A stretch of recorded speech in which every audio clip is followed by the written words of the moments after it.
to the airport right away in an embassy car to put him on an airplane to get out of there. And he said, right back into S4. And I said, what a marvelous way to cool somebody, just carried out a hit. He said, yeah, he says, nobody can get to us, nobody can investigate anything. In my mind, it was the most secure facility we had. Nobody can get in or out. I said, well, do all of you carry out these special missions? He says, we all do special missions, yes. That really is frightening to me because we don't know how long this has been going on. He told me he didn't have a chevron mark for this. I never did get a count on the marks, but he had a lot of chevron marks, vertical marks in a certain part of the shield. And the Army Green Beret sergeant who was the target of their assassination in Budapest. That's what it turned out to be, and that worried him some. He was, why? Because he was a senior special service officer himself, and the Green Beret was the same as him. He was also a special officer, special services officer in the Army. They were about equivalent status, and he thought maybe this guy was like him and just happened to know too much after he'd already carried out the order. He didn't question it until they killed him, and then began to have some remorse about it. They killed him in front of his teenage kids sitting in the car. And he began to wonder what he had done to become such an enemy of the American government. Then he began to think about his own career and thinking that maybe that guy was just like him. So I said, don't you think you might become vulnerable here someplace along the way, that you know too much? He said, I think that's what's happened now. What's the purpose of this? Why is this in the file? There was a helicopter crash in the S4 area that he told me that the crash was that the government sacrificed an airplane to dispose of 6 people.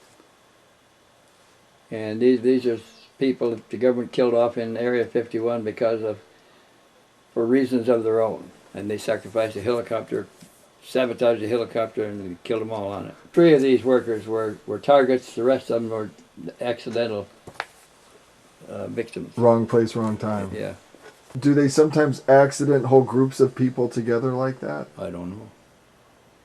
He told me one time he was on a hit was partnered with a Vatican hitman on a hit. I didn't know the Vatican had hitmen. Did you? I had heard that they did, that they had their own secret service, but I didn't know that they put out hits. But they control so much wealth, and they're so powerful within the scope of the planet that it makes sense. I mean, the leader of the Catholic Church right now is an ex-Nazi, right? Yeah. Pope Benedict what's his name? Pope Ratzinger is his. Yeah. Benedict the XVI, yeah. Benedict the XVI or whatever. He's ex-Nazi. Yeah, he was in Nazi youth, yeah. Yeah. This appalled me to understand and find out that we are executing our own American citizens with other American citizens at American money for nefarious reasons without the justice system that protects us all. And it's run by the government and ordered by higher authorities. The government knows what they're doing.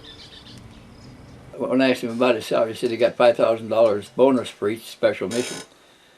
And he had just finished his 18th. And by now I knew from seeing his papers that his special missions were murder, government executions. The pay we got was I have always gotten demolition pay and jump pay being with the teams, but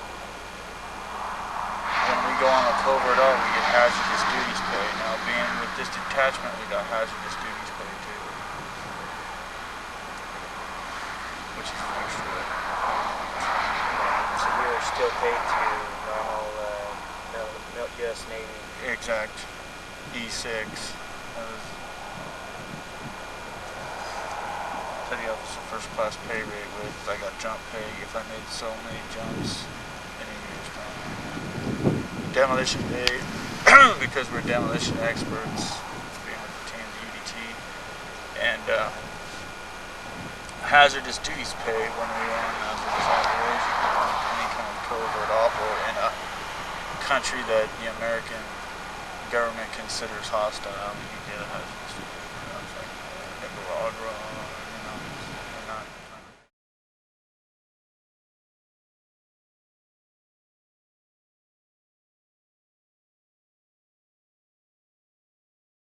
First of all, it's the Atomic Energy Commission area.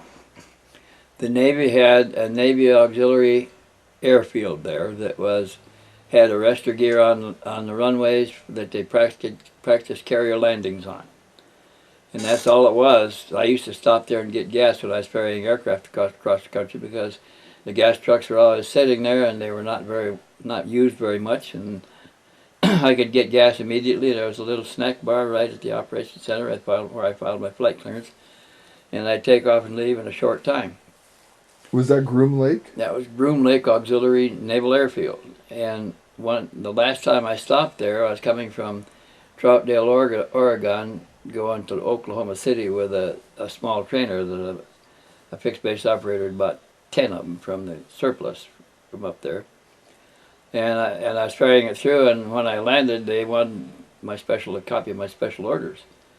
I told them, what special orders? They said, you can't land here without special orders. And I said, well, I've always landed here for gas. And they said, well, you have to have special orders now. And they did give me gas, but made me leave right away and made me understand that I can't come back. What year was that, roughly? That was in the early 50s. Later, I began to hear about a Project Redlight going on at Groom Lake. And when I tried to get information on Project Redlight, that was so secret that nothing was available. But I was doing a lecture at Oakland, California, when I mentioned Project Redlight, and the fact that they closed the base, nobody knows what they were doing there. And a guy came up out of the audience afterwards to talk to me. He said I was a technical sergeant in the medical corps in the hospital detachment. He told me that when Groom Lake Auxiliary Airfield was closed, they brought in the reinforced CB battalion. They closed everything but the base engineers and the hospital. And the hospital served the reinforced CB battalion until they were almost through working, and then they brought in a hospital team to take over the hospital. But during the 2 years that they were servicing, they heard scuttlebutt about what they were doing. They took up the runway, they took down buildings and put up camouflage netting to make it look like nothing had changed. And when they got through, they put the buildings and the runway back. And that sergeant thought that they had only put extra facilities under the runway and some under the ramp, the parking ramp.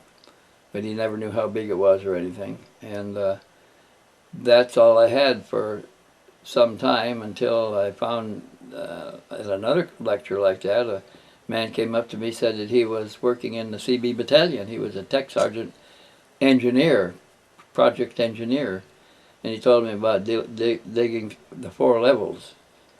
And then they started putting the runway all back together again above. But he said that within those 4 levels, they prepared a habitat that had a controllable atmosphere in it. But he said that the CB battalion only dug the hole in the ground and laid some foundations.